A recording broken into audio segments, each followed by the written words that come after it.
Welcome to the podcast. I'm Sarah. And I'm Clem, and this is Turns Out We're Gay.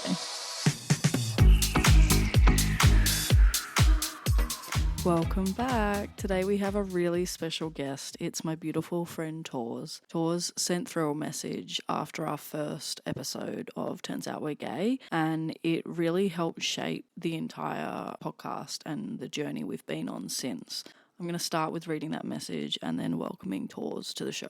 No Sarah today. I'm writing solo for the first time, so please be patient with me. Hopefully I do the podcast justice, but obviously we will be missing Sarah's beautiful voice. So this is the message I got from Torz.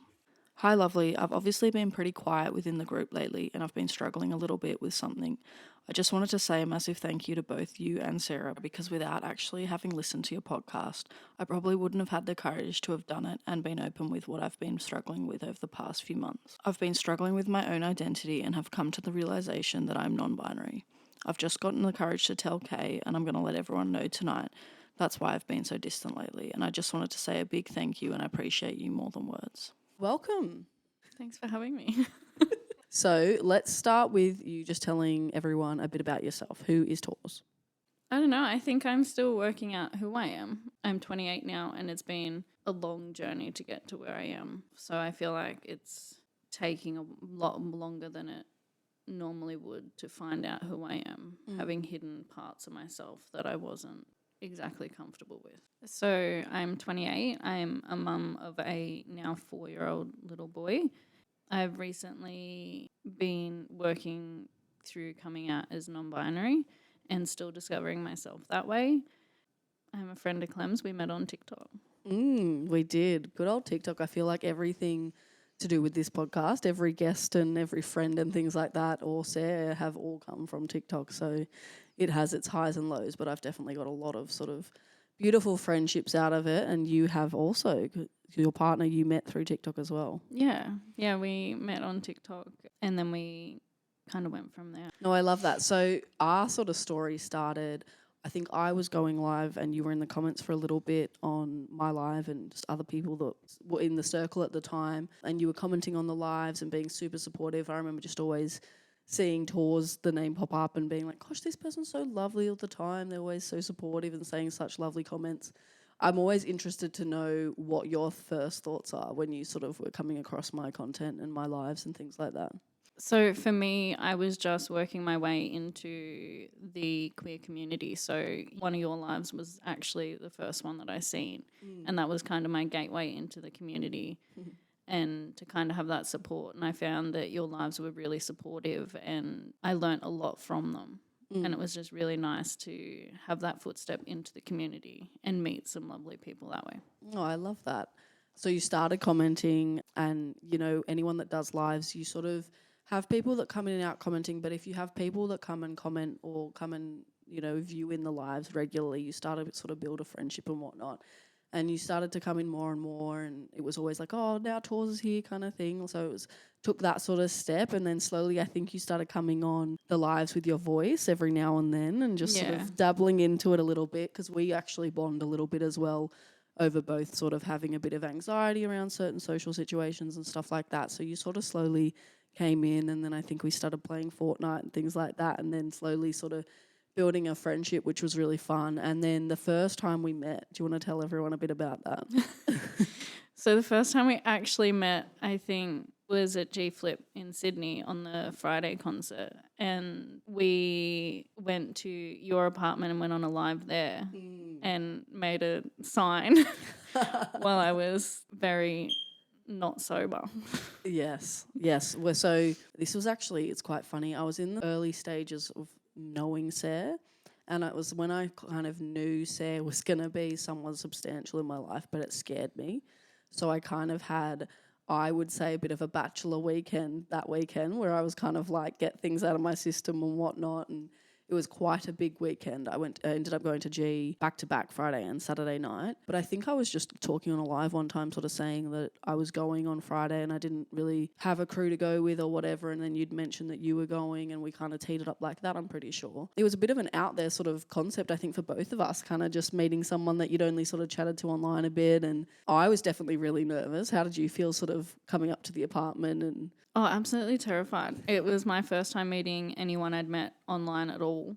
And like you said, we'd started forming that friendship and I felt like you were a really supportive person and I was absolutely terrified walking up to that door.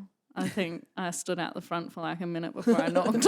I love that. We've been chatting about all these things and I think we even knew things as much as like how tall each other were and stuff, but I think it's different. I remember opening the door and you said something like, shit, you're tall. And I was like, shit, you're short. Yeah. And then we had a hug and I think we had a couple of drinks as well and we're getting all hyped up for G's tour and we ended up sitting on live and I think Sarah was even in the comments. I think Sarah actually maybe jumped into a live like in a box or something. But anyway, it was lots of fun and we ended up sort of breaking the ice in that sense. And yes, you ended up writing a sign and really focusing in on that. I think your sort of attention was all focused in on that and getting everything perfect. And I was definitely bagging you out a little bit for being a sign drawer. But no, we had a lot of fun and then we ended up going there. And I think we were just kind of a bit of ships in the night at one point. You were sort of both running all around in different directions and embracing the atmosphere and things like that. But it was a really good night. And then I think we went out after that, I think. Yeah, we went to one of the pubs. Yeah. I think we just ended up floating around Newtown and that sort of inner west area, which is quite a good queer vibe in Sydney. I'm not sure if we ended up in Oxford Street or not, but we ended up in a few different places and following a few different crowds. But it was a really good night. I was very hungover. And I remember messaging you in the morning just being like, oh, my God, I feel so unwell. And I had to back it up that next night. But I think it was a really sort of crucial moment in our friendship of how fast we then developed a close connection. And I feel comfortable to sort of chat to you about anything. And I'd love to hope that you feel the same way back and things like that. But it was a bizarre experience because it was one of my first experiences meeting someone from online and for it to have gone so well, I think I'm always very grateful for that. But it was a lot of fun. Yeah, it was interesting because you start to form that friendship online, but you don't really know if that's actually the person behind the camera. So I feel like for me, it was really nice to see that you actually were the person that you were portraying because a lot of people are a bit hiding behind that camera. Yeah, no, well, I love to hear that. I think that's one thing that people either love me or hate me when it comes to online because I'm definitely what you see is what you get kind of thing. I'm actually just not talented enough in acting to put up a facade, and I love to hear that people sort of have that reflection when they do meet me that it is very much exactly what you're putting online. I don't see a point in sort of putting a different personality online, but yeah, we had a really positive experience, I think, with meeting someone that you sort of became friends with online. And I've had that same sort of experience with a few different friends and obviously with Sarah, and you had the same with your partner Kay. Yeah. So tell us a bit about Kay. You guys obviously met on TikTok, and talk us through that timeline. So we met on TikTok through a live, but I didn't actually realise she was who she was. And then we played a game of Fortnite together, and it wasn't until after G Flip that she messaged me and was like, hey, so cool that you went to G pretty much, and like bummed that I couldn't go. And then I think I added her on Snap and we have an ongoing argument about who messaged first. And then it kind of went from there.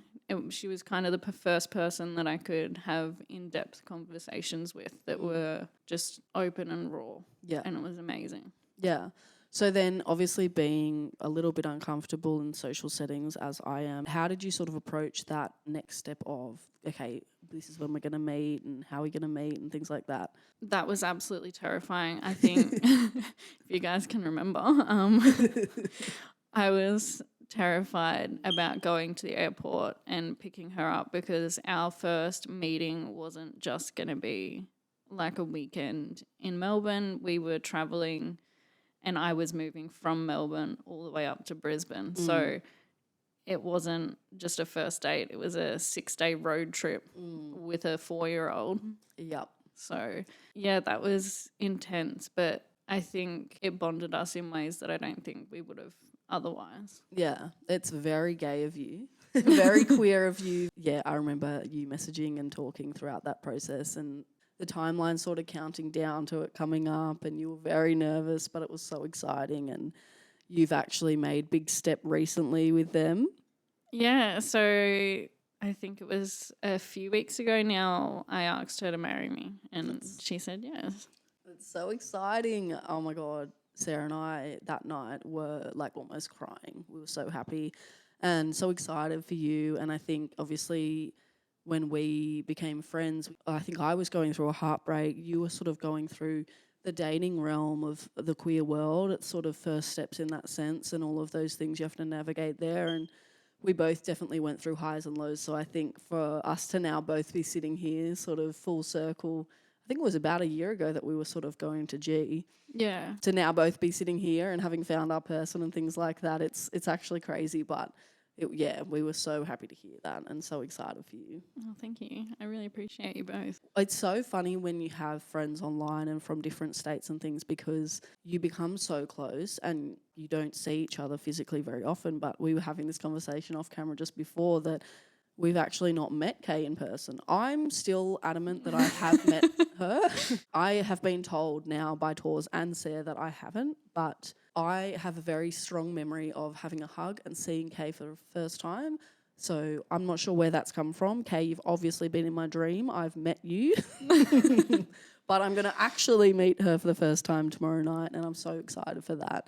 But we've played with her online and things like that and had a bit of banter. You've been in my life and a close friend of mine since we started this podcast, and listening and following and sharing and the biggest fan and supporter that we've ever had, and we are so appreciative for it.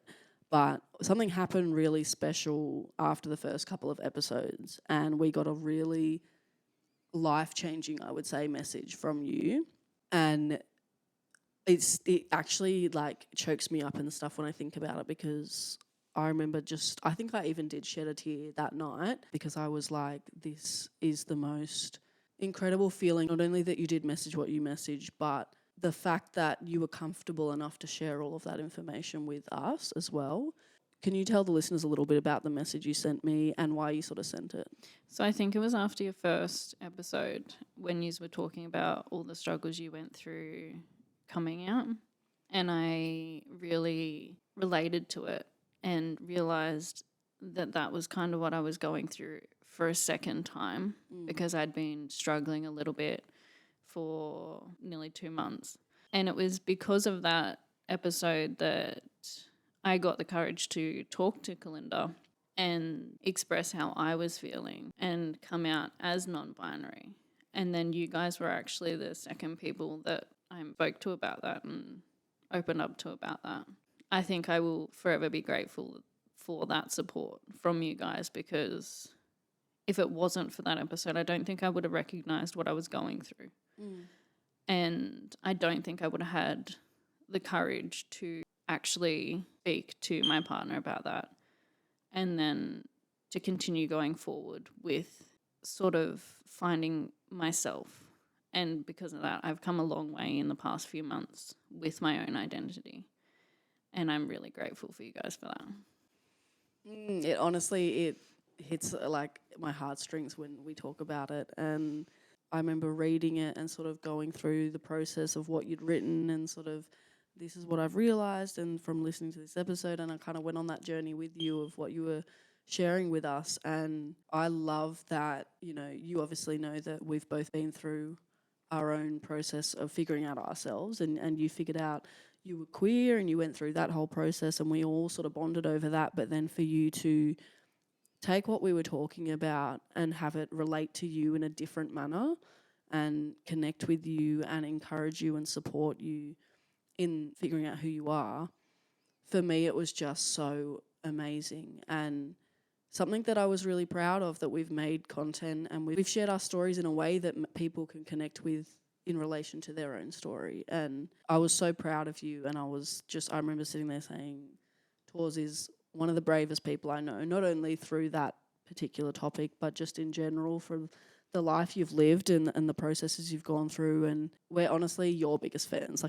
We do this stuff to try and get people to have that support network and have that sense of community and feeling seen and things like that. And to have one of my closest friends go through that first and foremost was incredible. And I think honestly it changed our lives in the sense that we were like, okay, we're doing something here. We're being that thing for some people to help them get through certain things in life. And I think we started this podcast with not knowing what to expect and not having any expectations on it. And after having that message, I think we've thrown ourselves into it and been like, we can help change lives in tiny and huge ways. And the messages that we receive, like yours, have changed our lives so much. Yeah, you guys are quite literally life-changing. My life since having made that realization has been, like, I've been more honest with myself because of it. And I've been a lot happier within myself because of it. It's quite literally life-changing. You know, when I figured out myself with my sexuality identity, I had that sort of sense of euphoria of this is who I am and this is the person I'm going to be, and I felt so much relief in that.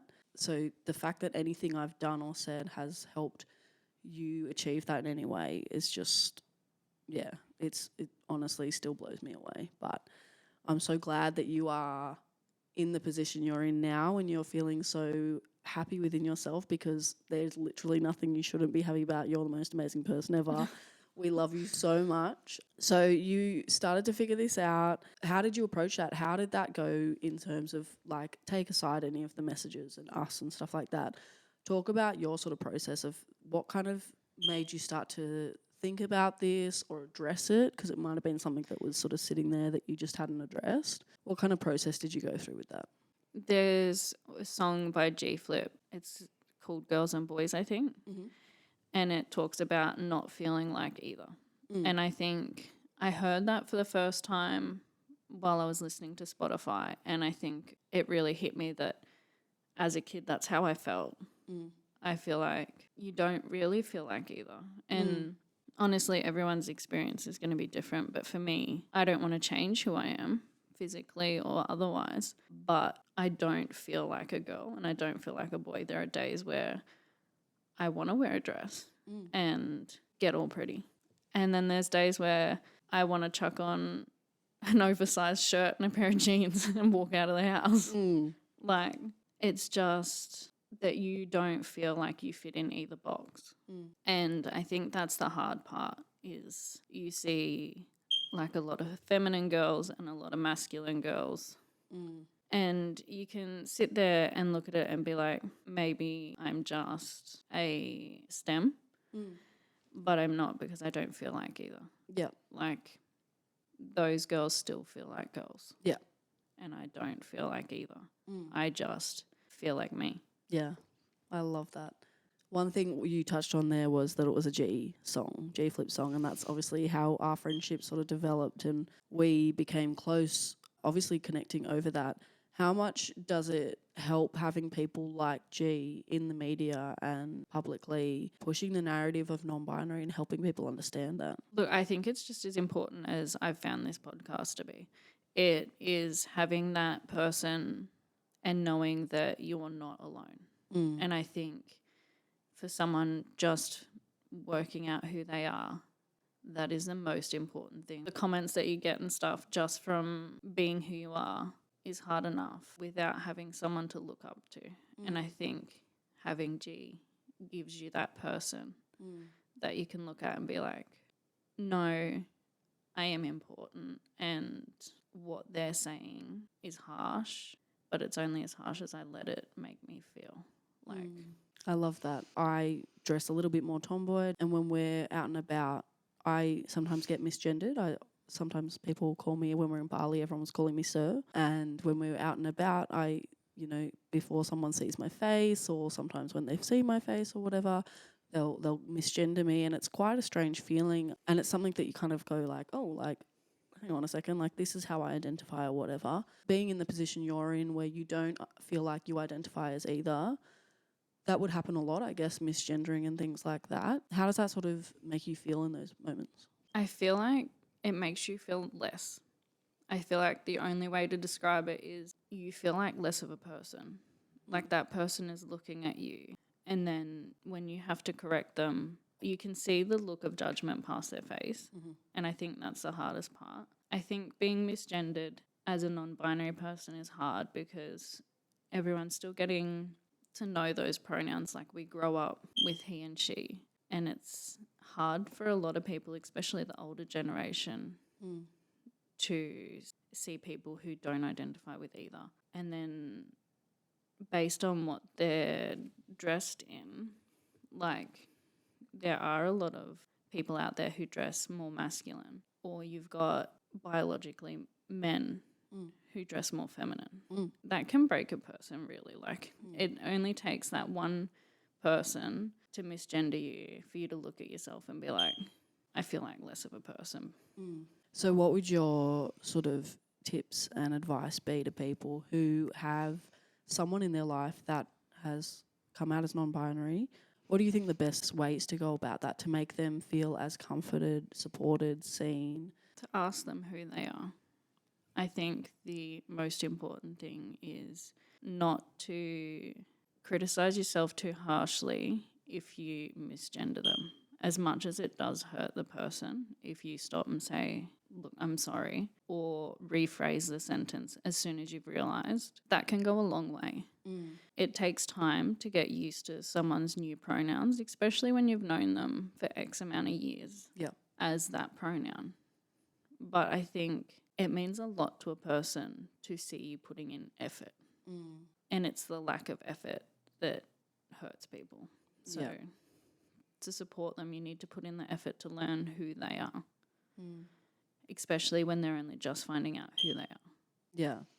I love that you said that, and we did have that conversation just before we sort of turned the mics on, in that we've all sort of been raised in a world, and I do believe it's changing now to an extent. There's still plenty that needs to be changed, but when we grew up, I was also not even familiar really with LGBT terms and things like that. So for me, it is crazy that we're sort of systemically put into these mindsets of he, she, and it is really hard for people to get out of that mindset. And it's just like, I guess, in a sense, a habit of something that you've always kind of known. But Sarah and I both put our hands up all the time and say we're not in any way perfect. We make mistakes and we're learning all the time. And I know you are non-binary and I still will make mistakes and have a slip of the tongue and things like that. But like you say, it's refreshing to hear from you that the effort to go to correct that goes a long way, because I know from an outside perspective, even though you're Torz, you're non-binary, and that I never second guess that for a second, the feeling if I do get something wrong or if a slip of the tongue or if a misgender comes out, I know for me, I feel horrible and it hurts me. It hurts me knowing that I've hurt you. Not that I think we've even really had many moments like that, but I think the biggest thing is, like you say, if you're just constantly trying to get better at it and improve on those things and make sure that person feels seen. But I also love how you said, ask them who they are, because that was another thing we discussed before this. Not only how Sarah and I always say, we don't know everything. We're not representing everyone in the queer community. We're representing ourselves and our experiences. And I love how you said that, because I think that's one thing with how the world is at the moment, where people are themselves and you don't need labels. And some people might not identify as a gender, but they might not identify as non-binary. Some people might identify as one gender one day and another gender another day. Like within the world at the moment, I think it's so important that people are just who they are. And I love how you said that, and it's so important. So it means a lot to have you on here sharing your story. I know this is something that you're not super comfortable with. You're not in front of cameras and lights and things like that every day, and it means so much to have you on to share that, because I think there's a lot of people that will hear this and feel seen from you sharing your journey. So Sarah and I always have these moments where we're like, yes, okay, there's people in the limelight and things like that that change people's lives and they look up to them, but how do you feel that you are a role model, not only to us with how you've approached all of this, but majorly for B? You're a massive role model for your son, and I think the way you raise him is so beautiful and pure, and he's going to grow up with a parent that is going out of their comfort zone to make sure other people have a better life and a better understanding of themselves. How does that make you feel when you sort of reflect on that, or do you even really reflect on that? I think as a parent, it's really hard to look at yourself in that light. I think you get stuck going through the motions that sometimes I sit down with Kay and be like, did you see he did this today? And you realize that you are shaping who they are going to be as an adult.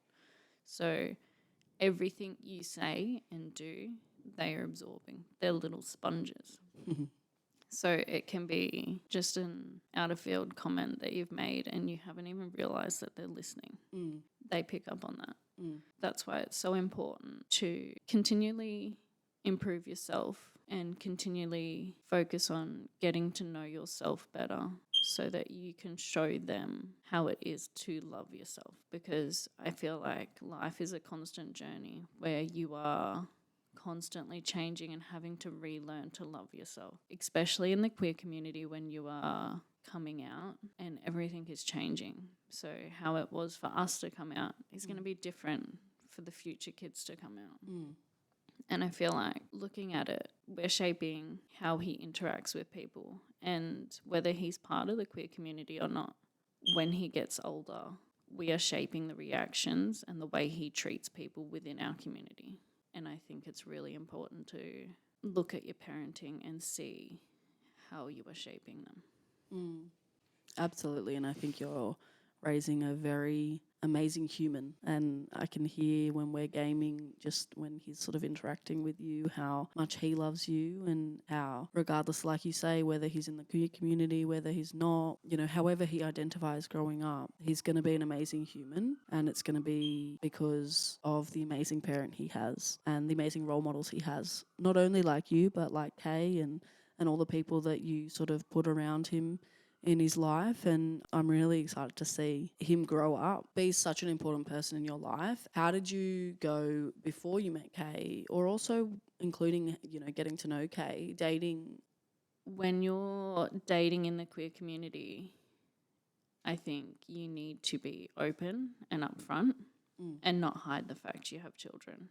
Yeah. Because if you are hiding your child, you're pretty much tricking someone into getting to know you. And then they're going to get stuck feeling confused about their feelings for you, knowing they potentially don't want children. And that's not fair on them, and it's not fair on yourself. I think my biggest factor was ensuring that the interactions between us were going okay, knowing that they understood that B was a major part of my life, and then introducing them. For Kay, it was as simple as a FaceTime. Yeah. And then he would ask for her at bedtime.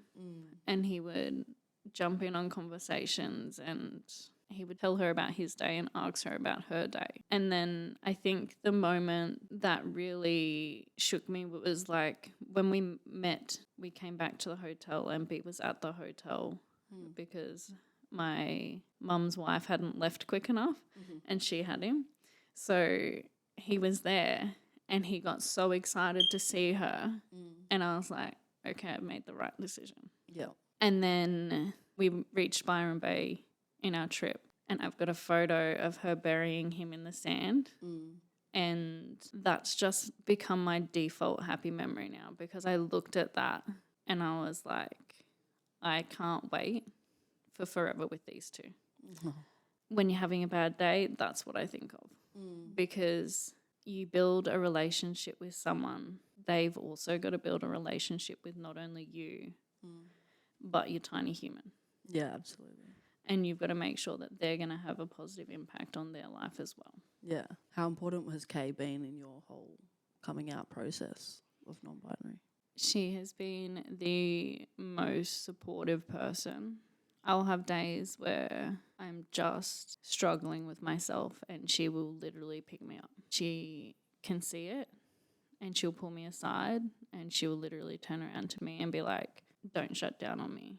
I need you to tell me what you're feeling. And she will help me through those feelings. She has been my biggest support in the fact that I'm slowly coming out to my family and they don't actually understand what it means. Yeah. So one of my family members goes, so like you can identify as a toaster one day. And I was like, But she pretty much is like, don't think of that. Don't let them destroy who you are with their narrow-mindedness in not so many words. Yeah. I'm sure there's a couple of descriptive words maybe. Well, there would be if it was me hearing that, but Yes, Kay there is. Kay might not be as foul-mouthed as me, I suppose. You know, you always want to be there as much as you can for a friend going through something, but to know that they have someone in their corner that is a whole other ball game of a relationship that can be there for them 24/7 is so reassuring. And I think, you know, when you've talked to me about that or anything else that you've gone through since you've met Kay, I've just always felt very reassured in the fact that I know that Kay has your back, and I love that, and I love that you guys have been able to connect and build the bond that you've built so quickly. And I think that's the thing, is sometimes when you go through these things, whether it be coming out sexuality-wise, identity-wise, whatever, sometimes your family and things like that aren't going to be the support network you need. And I think some people expect that to be the default support network, but it doesn't always have to be. It can be friends and it can be loved ones and partners and things like that. How did you sort of navigate having some of your family not sort of take to it very well? It's hard because, like you said, they're meant to be there. People think that they're your default support system, and I think they're struggling with more so not understanding what it is. Being like, well, why can't you just dress more like this day and this day? He goes, I still know that you're a girl when you're wearing men's clothes. And I'm like, yeah, but I don't feel like a girl on the inside on that day, probably. Yeah. It's just a process of finding the right words to educate them and not pushing it, and knowing that there are going to be some people who aren't going to accept it. Yeah. And it's okay to not have them in your lives. Your mental health is so important, and there are people in your lives that probably don't need to be there because they're not safe for your mental health, and it's okay to say goodbye to them. I love that, because it's true. Sometimes people just aren't meant to be in your story for the whole time. You know, it's important that you prioritize your mental health and know when to sort of shut that book, and if you open it again or if they sort of realise, then that's great. But at the end of the day, sometimes some people just aren't meant for that life chapter. Yeah, exactly. You've become such a strong and impactful person in anyone's life that gets blessed enough to know you. There's a lot in this episode, and I think a lot for people to get out of this episode. I think a lot of people will feel seen from hearing you talk and hearing your journey. This is the first episode I've done a solo without Sarah, and I think people will probably be able to tell because the structures have been a little bit all over the place, kind of like my brain, but Definitely like mine. I think that's kind of our friendship, and we're kind of jumping around all the time with different topics and stuff. For me, I got a lot out of this episode, and I learned a lot more about you, and I'm so glad to be able to share your story and share your learnings of everything and your advice, because I think there's a lot of people that would feel seen by what you have to say. And I know it hasn't been easy for you. I know this isn't something that you were dying to do. So I'm just really appreciative, not only for you coming on today, but for you in my life and all the beautiful moments we've shared. I love and appreciate you both more than you'll know. So many feels. The way we wrap up every episode, I'm telling Torz this, but Torz listens to every episode, is that we say love you byes, and we force all the guests to join in on that. So I'll say 1, 2, 3, and then we'll say it together. 1, 2, 3, love you, bye.